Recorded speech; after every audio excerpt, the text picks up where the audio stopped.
এদিকে ভোটে জিতেই শেখ হাসিনাকে দেশে ফেরানোর ঘোষণা দিয়েছে তারেক রহমান। সন্ধ্যার পরেই উত্তাল রাজপথ।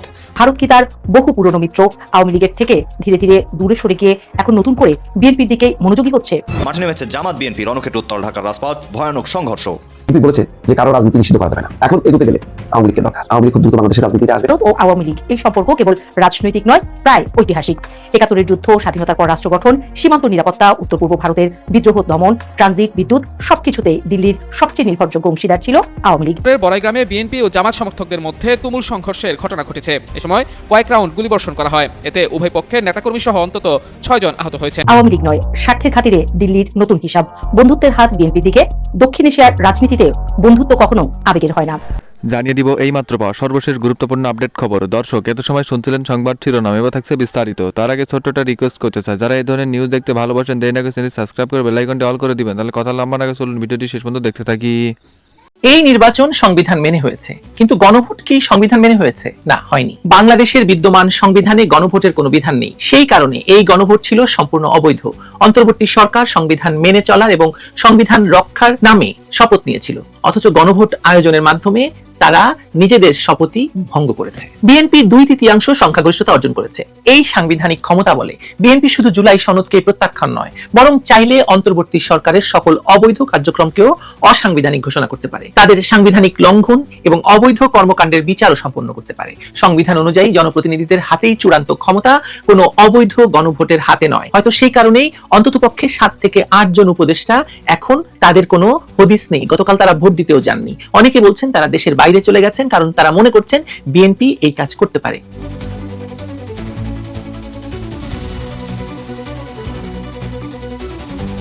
বিএনপি মূলত জুলাই সনদের বিরোধী অবস্থান থেকে এসেছে। তাদেরকে চাপ প্রয়োগ করে এবং এই প্রক্রিয়ায় যুক্ত হতে হয়েছে বা যুক্ত করা হয়েছিল এবং সম্মতি দিতে বাধ্য করা হয়েছিল। ইউনূস সরকারের একতরফা সিদ্ধান্তের মুখে বিএনপি পরিস্থিতির শিকার হয়েছে। স্বেচ্ছায় এই পথ বেছে নেয়নি বলে অনেকে মনে করছেন। তাদের নিজস্ব নির্বাচনী ইশতেহার এবং 31 দফা সংস্কার কর্মসূচি রয়েছে। এই কর্মসূচি বাস্তবায়ন করতে পারলে বাংলাদেশ ইউরোপীয় মানের একটি আধুনিক রাষ্ট্রে পরিণত হওয়ার কথা যদি তারা করতে পারে। বিএনপির মূল রাজনৈতিক দর্শন হচ্ছে বাংলাদেশী জাতীয়তাবাদ। জিয়াউর রহমানের প্রতিষ্ঠিত এই আদর্শিক ভিত্তিতেই দলটি গড়ে উঠেছে এবং দীর্ঘদিন ধরে রাজনীতি করে আসছে। অথচ জুলাই সনদের মাধ্যমে বাংলাদেশী জাতীয়তাবাদ শব্দটিকে সংবিধান থেকে সম্পূর্ণ বাদ দেওয়া হয়েছে। এটি বিএনপির মূল আদর্শিক ভিত্তির সঙ্গে সরাসরি সাংঘর্ষিক। তারা কি তাহলে নিজেদের আদর্শ বিরোধী এই সনদকে বৈধতা দিতে আত্মঘাতী কাজ করবে? আওয়ামী লীগকে দমন করতে গিয়ে, 1972-এর সংবিধানকে বাদ দিতে গিয়ে তারা কি এই নিজেদের জাতীয়তাবাদী অবস্থান থেকেও সরে আসবে? জুলাই সনদে যেসব বিষয়ে বিএনপি দ্বিমত পোষণ করেছে এবং নোট অফ ডিসেন্ট দিয়েছে, সেগুলোর মধ্যে রয়েছে মৌলিক রাজনৈতিক নীতি এবং আদর্শগত বিষয়াবলী। তারা বাংলাদেশী জাতীয়তাবাদ, বহুদলীয় গণতন্ত্র রাখতে চেয়েছিল, যা জুলাই সনদে অন্তর্ভুক্ত হয়নি। এই মৌলিক বিষয়গুলোতে তাদের অবস্থান স্পষ্ট করেছিল তারা। গণভোটের ফলাফল বিশ্লেষণ করলে দেখা যায় মোট ভোটারের মাত্র 37.6% হ্যাঁ পক্ষে ভোট দিয়েছে। এটা সরকার দাবি করছে, কিন্তু এটা অনেক অনেক অনেক নিচে এই সংখ্যাটা। আন্তর্জাতিক মানদণ্ড অনুযায়ী এরকম কম অংশগ্রহণে কোনো গণভোট কার্যকর হওয়ার কথা নয়। যুক্তরাজ্যে, স্কটল্যান্ডের ক্ষেত্রে 51.6% মানুষ হ্যাঁ বললেও মোট ভোটারের 32.9% হওয়ায় সেটি কার্যকর হয়নি। বাংলাদেশের ক্ষেত্রেও একই যুক্তি প্রযোজ্য। রাজশাহী 4 আসনে 244% ভোট পড়ার মতো গাণিতিক অসম্ভবতা প্রমাণ করে যে পুরো গণভোট কারচুপির শিকার। নেত্রকোনার বিভিন্ন আসনে হ্যাঁ ভোটের মোট সংখ্যা ভোটারের চেয়ে বেশি দেখানো হয়েছে। এমন পরিস্থিতিতে এই গণভোটের কোনো নৈতিক বা আইনি বৈধতা নেই। বিএনপি 2/3 সংখ্যাগরিষ্ঠতার অধিকারী। সাংবিধানিক ক্ষমতা বলে তারা নিজেদের ইশতেহার এবং কর্মসূচি অনুযায়ী সংস্কার এগিয়ে নিয়ে যেতে পারে। জুলাই সনদের মতো একটি বিতর্কিত এবং কারচুপির শিকার গণভোটের রায় বাস্তবায়নে তাদের কোনো বাধ্যবাধকতা নেই, বরং তাদের দায়িত্ব হচ্ছে সংবিধান এবং জনগণের প্রকৃত মতামত অনুযায়ী দেশ পরিচালনা করা। যদি তারা করতে চায়, অন্তর্বর্তী সরকারের অবৈধ গণভোট আয়োজনের মাধ্যমে সাংবিধানিক লঙ্ঘনের পর বা সংবিধান লঙ্ঘনের পর বিএনপি সরকার এই বিষয়ে সুপ্রিম কোর্টের মতামত নিতে পারে। সর্বোচ্চ আদালত যদি এই গণভোটকে অসাংবিধানিক ঘোষণা করে, তাহলে জুলাই সনদ বাস্তবায়নের যৌক্তিকতা থাকবে না। এমনকি আদালতের সিদ্ধান্ত ছাড়াই বিএনপি তাদের সাংবিধানিক ক্ষমতা বলে নিজেদের ইশতেহার অনুযায়ী দেশ পরিচালনা করতে পারে। বিএনপির রাজনৈতিক অবস্থান এবং আদর্শিক ভিত্তি বিবেচনায় জুলাই সনদ বাস্তবায়নে তাদের জন্য আত্মহত্যা শামিল হবে, কথা বলাই বাহুল্য। কারণ বিএনপি তো আসলে যখন তারেক রহমান দেশে এসে টেনে নিয়ে গেছে। কিন্তু ভোট বিষয়ে পরের ভিডিওতে কথা বলবো। আগে গণভোট নিয়ে কথা বলি। বহু চেষ্টা করেও দেশের মানুষকে দিয়ে ইউনূস হ্যাঁ বলাতে না পেরে এমন এক ভয়ঙ্কর কূটচালের আশ্রয় নিয়েছে যে তাতে মনে হতে পারে ইউনূসের শয়তানি এখনো বাকি আছে। বিএনপি 2/3 সংখ্যাগরিষ্ঠতা পেয়েছে বটে, কিন্তু আমরা আগেই বলেছিলাম যে এই গণভোট নিয়ে বিএনপির সঙ্গে ইউনূসের টানাপোড়েন শুরু হবেই হবে। আসুন এসব নিয়েই বিস্তারিত কথা বলি আজকে।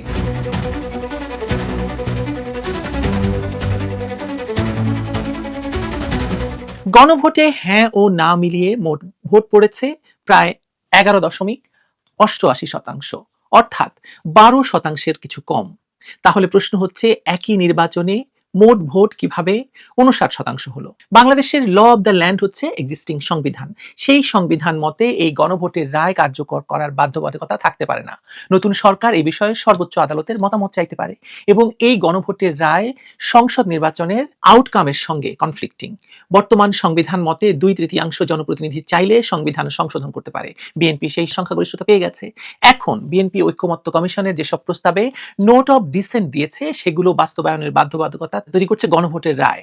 গণভোটের রায় বাস্তবায়নের নৈতিক দায় বা আইনি দায় কোনোটাই বিএনপির নেই। আসলে আপনার আশেপাশে কি এমন কাউকে আপনি দেখেছেন যিনি প্রতীকে ভোট দিয়েছেন কিন্তু গণভোট দেননি? বাস্তবে এমন উদাহরণ প্রায় নেই বললেই চলে। কেন বলছি? যে কোনো ব্যক্তি ভোট কেন্দ্রে যাওয়া মাত্র তার হাতে 2টি ব্যালট পেপার ধরিয়ে দেওয়া হয়েছে, একটি সাধারণ নির্বাচনের, একটি গণভোটের গোলাপি রঙের। সুতরাং মানে যিনি ভোট দিয়েছেন তিনি 2টি ব্যালট পেপার ব্যালট বাক্সে ফেলেছেন। গণনার সময় কি করে লাল ব্যালট পেপার কম আর সাদা ব্যালট পেপার বেশি হলো? কেন গণভোট হচ্ছে 11.88% আর কিংবা 12%-এর কাছাকাছি, আর হচ্ছে কেন সাদা ভোট মানে হচ্ছে সাদা ব্যালট পেপার 59% বা 59%? বাস্তবে এমন উদাহরণ নেই যে কেউ শুধুমাত্র একটি ব্যালট পেপার ব্যবহার করেছে। যদি গণভোটে অংশ এত কম হয় তাহলে স্বাভাবিকভাবে বোঝা যায় ঘোষিত ভোট বা মোট ভোটের হার নিয়ে গুরুতর প্রশ্ন ওঠাটা স্বাভাবিক। এই হিসেব অনুযায়ী যুক্তিসঙ্গতভাবে বলা যায় প্রকৃত ভোটার উপস্থিতি 15%-এর বেশি হওয়ার কথা নয়। অতএব গণভোটের সংখ্যাই ইঙ্গিত দেয় যে দেশের বিপুল সংখ্যাগরিষ্ঠ মানুষ ভোট কেন্দ্রে যায়নি, অর্থাৎ উল্লেখযোগ্য অংশের নাগরিক এই প্রক্রিয়ায় অংশগ্রহণ থেকে বিরত ছিলেন। ডক্টর ইউনূস সরকার এবং তার নির্বাচন কমিশন যে জুলাই সনদ বাস্তবায়নের জন্য গণভোটের আয়োজন করেছিল তার ফলাফল বিশ্লেষণ করতে গিয়ে বেরিয়ে এসেছে ভয়াবহ জালিয়াতির চিত্র। একটি সুষ্ঠু গণতান্ত্রিক প্রক্রিয়ায় ব্যালট পেপারের সংখ্যা মোট ভোটারের সংখ্যার চেয়ে বেশি হওয়া অসম্ভব, কিন্তু এই তথাকথিত নির্বাচনে নির্বাচন কমিশন থেকে প্রকাশিত ফলাফলেই উঠে এসেছে হাস্যকর সব অসঙ্গতি। দ্য বিজনেস স্ট্যান্ডার্ড বা টিবিএস এর বিশ্লেষণে দেখা গেছে যে রাজশাহী 4 আসনে গণভোট কাস্ট হয়েছে 244.95%, যেখানে মোট ভোটার 3,19,909 জন। সেখানে ভোট কাস্ট দেখানো হয়েছে 7,81,523টি, অর্থাৎ মৃত মানুষ কিংবা গায়ে বানা ভোটার তো বটেই, সম্ভবত ভিন গ্রহের কোনো প্রাণীরাও এসে এই আসনে ভোট দিয়ে গেছেন। এই আসনে জামায়াত ইসলামীর প্রার্থী নির্বাচিত হলেও গণভোটের এই ভুতুড়ে পরিসংখ্যান প্রমাণ করছে যে ফলাফল সাজাতে গিয়ে নির্বাচন কমিশন হিতাহিত জ্ঞান হারিয়ে ফেলেছিল। এখন এই ভিডিও যখন করছি তার একটু আগে নির্বাচন কমিশন এই ভুল নাকি শুধরেছেন, কিন্তু এই ভুল শুধু এক জায়গায় হয়েছে তা তো নয়, ভুল তো অনেক জায়গায় হয়েছে। নেত্রকোনার আসনগুলোতে দেখি আমরা যদি, নেত্রকোনা 3 আসনে মোট ভোটার 4,20,686 জন, অথচ সেখানে কেবল হ্যাঁ ভোটই দেখানো হয়েছে 5,02,438টি। মোট ভোটারের চেয়ে হ্যাঁ ভোটারের সংখ্যা বেশি হওয়ায় এই গণিত পৃথিবীর কোনো রাষ্ট্রবিজ্ঞানে নেই। আসলে না, আছে। কারণ আমরা জানি জেনারেল জিয়াও একটি গণভোট করেছিলেন, সেই সময়েও 110% বা 110% ভোট কাস্ট দেখানো হয়েছিল কোনো কোনো কেন্দ্রে। এটি কেবল জালিয়াতি নয়, একটি জাতির সঙ্গে এক ধরনের কৌতুক। নেত্রকোনা 4 ও 5 আসনে একই নাটক মঞ্চস্থ হয়েছে। এই পরিসংখ্যানগুলো প্রমাণ করে যে সরকার এবং নির্বাচন কমিশন ফলাফল নির্ধারণ করে রেখেছিল, কেবল সংখ্যা বসাতে গিয়ে তারা বড় ধরনের গরমিল করে ফেলেছে। যে কথা প্রোপাগান্ডা সচিব আগেই বলেছিলেন যে নির্বাচনের ফল প্রকাশ করতে এবার দেরি হতে পারে, কারণ এই সব সাজাতে হবে, তো অঙ্ক মেলাতে হবে, তো সমীকরণ তো মেলাতে হবে, না মেলালে এবং তড়িঘড়ি করতে গিয়ে নির্বাচনের পরদিন ফলাফল দিতে গিয়ে যা হবার তাই হয়েছে। নির্বাচন কমিশনের তথ্য মতে ত্রয়োদশ জাতীয় সংসদ নির্বাচন এবং গণভোটে মোট ভোটার ছিলেন 12,77,00,000-এর বেশি। ইসি দাবি করেছে বা নির্বাচন কমিশন দাবি করছে ভোট পড়েছে প্রায় 60.26% বা 59% আসলে সর্বশেষ দাবি করেছে। কিন্তু গণভোটের ফলাফলের দিকে তাকালে দেখা যায় একটা বিশাল গর্ত। আসলে সরকারি হিসাবে হ্যাঁ ভোট পড়েছে প্রায় 4,80,00,000 এবং না ভোট পড়েছে 2,25,00,000। সব মিলিয়ে মানে বাতিলগুলো সহ গণভোটে মোট প্রদত্ত ভোট দাঁড়াচ্ছে 7 কোটির কিছু বেশি, অথচ সংসদ নির্বাচনে মোট কাস্ট হওয়া ভোটের সংখ্যা দাবি করা হচ্ছে আরো অনেক বেশি। প্রশ্ন হলো, যারা এমপি নির্বাচনে ভোট দিতে গেলেন তারা কি গণভোটের ব্যালট হাতে পাননি নাকি পেয়েও ভোট দেননি? কিন্তু এটা তো হওয়ার কথা যে যদি পেয়েও না দিয়ে থাকেন ওই ব্যালট পেপার যাকে ইস্যু করা হয়েছে সেটি তো গোনার মধ্যে থাকতে হবে, তাই না? হ্যাঁ বা না পড়ুক, বা ওনারা বলবেন যে কোনটাতেই ভোট দেননি, ফাঁকা ছিল, সেটা তো বলবেন, তাও বলছেন না। বাস্তবতা হলো একজন ভোটার যখন বুথে ঢোকেন তিনি দুটি ব্যালটেই সিল মারেন। 59 বা 60% ভোট যদি এমপি নির্বাচনে কাস্ট হয়ে থাকে তবে গণভোটেও তার কাছাকাছি সংখ্যা থাকার কথা, কিন্তু এখানে প্রায় 4 কোটি ভোটের কোনো হদিস নেই। এই 4 কোটি ভোট তাহলে কোথায় গেল? এর একমাত্র ব্যাখ্যা হতে পারে প্রার্থীদের জেতানোর জন্য ব্যালট বাক্স ভরার উৎসবে গণভোটের ব্যালটগুলোর কথা জাল ভোট প্রদানকারীরা ভুলে গিয়েছিল, অথবা এতটাই তাড়াহুড়ো করে সিল মারা হয়েছে যে 2 ব্যালটের সামঞ্জস্য রাখার প্রয়োজন কেউ বোধ করেনি। আমার বিশ্লেষণ বলছে প্রকৃত ভোট কাস্টিং 20% একটু বেশি হওয়ার কথা, বাকিটা পুরোটাই নির্বাচন কমিশনের টেবিল ওয়ার্ক। তর্কের খাতিরে যদি নির্বাচন কমিশনের এই বানোয়াট ফলাফলটি আমরা মেনেও নিই, তাহলে কি এই গণভোটের মাধ্যমে সংবিধান পরিবর্তনের ম্যান্ডেট পাওয়া যায়? উত্তর হচ্ছে না। প্রদত্ত ভোটের মধ্যে হ্যাঁ জয়যুক্ত হয়েছে ঠিকই, কিন্তু মোট ভোটারের অনুপাতে হ্যাঁ ভোট পড়েছে মাত্র 37.6%, অর্থাৎ দেশের 62.4% মানুষ এই জুলাই সনদ বা ইউনূস সরকারের এজেন্ডার পক্ষে রায় দেয়নি। আন্তর্জাতিক রাষ্ট্রবিজ্ঞানের নীতি অনুযায়ী 37% মানুষের সমর্থনে রাষ্ট্রের মৌলিক চরিত্র, সংবিধান বা আইন পরিবর্তন করা যায় না। উদাহরণস্বরূপ আমরা ইতালির রেফারেন্ডাম কার্যকর হতে মোট ভোটারের 50% সঙ্গে একজনের অংশগ্রহণ প্লাস একজনের অংশগ্রহণ বাধ্যতামূলক।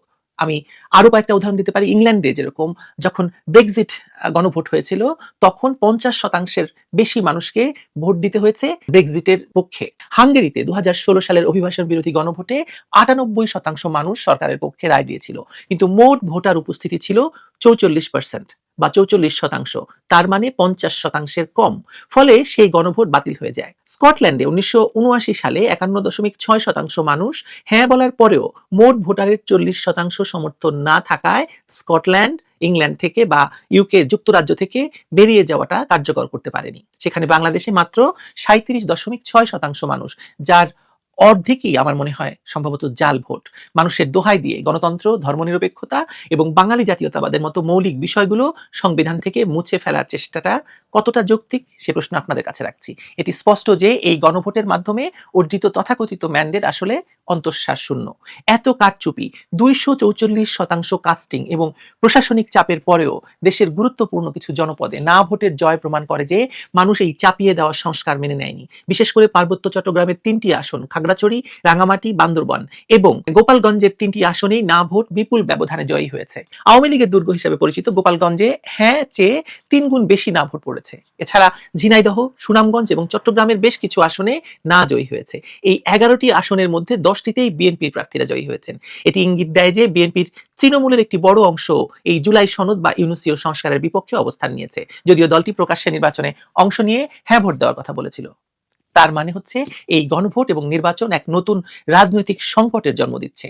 একদিকে বিএনপি 2/3 সংখ্যাগরিষ্ঠতা নিয়ে সংসদে যাচ্ছে, অন্যদিকে একটি প্রশ্নবিদ্ধ গণভোটের রায় নিয়ে ডক্টর ইউনূস তার জুলাই সনদ বাস্তবায়নের চাপ তৈরি করতে চাইছেন। কিন্তু 244% ভোট কাস্টিং এর মতো হাস্যকর জালিয়াতি এবং অর্ধেকের বেশি মানুষের ভোট কেন্দ্রে না যাওয়া প্রমাণ করে ইউনূস সরকারের প্রতি জনগণের আস্থা ছিল না, আস্থা নেই। তারা ব্যালটে এমপি বেছে নিতে চাইলেও ইউনূসের সংস্কার এজেন্ডাকে নীরবে প্রত্যাখ্যান জানিয়েছে। বিএনপি এখন সংসদের ক্ষমতায় বলিয়ান হয়ে এই প্রশ্নবিদ্ধ গণভোটের রায়কে পাশ কাটাতে পারে। প্রিয় দেশবাসী, আপনারা যে যেখান থেকে ভিডিওটি শুরু থেকে শেষ আমাদের দেখছেন, আপনাদের সকলকে জানাই অসংখ্য ধন্যবাদ। যদি ভিডিওটি ভালো লেগে থাকে অবশ্যই সবার কাছে শেয়ার করে দিবেন, তাহলে সবাই সুস্থ থাকবেন, ভালো থাকবেন। পরবর্তী কোনো নিউজে দেখা হবে। আসসালামু আলাইকুম।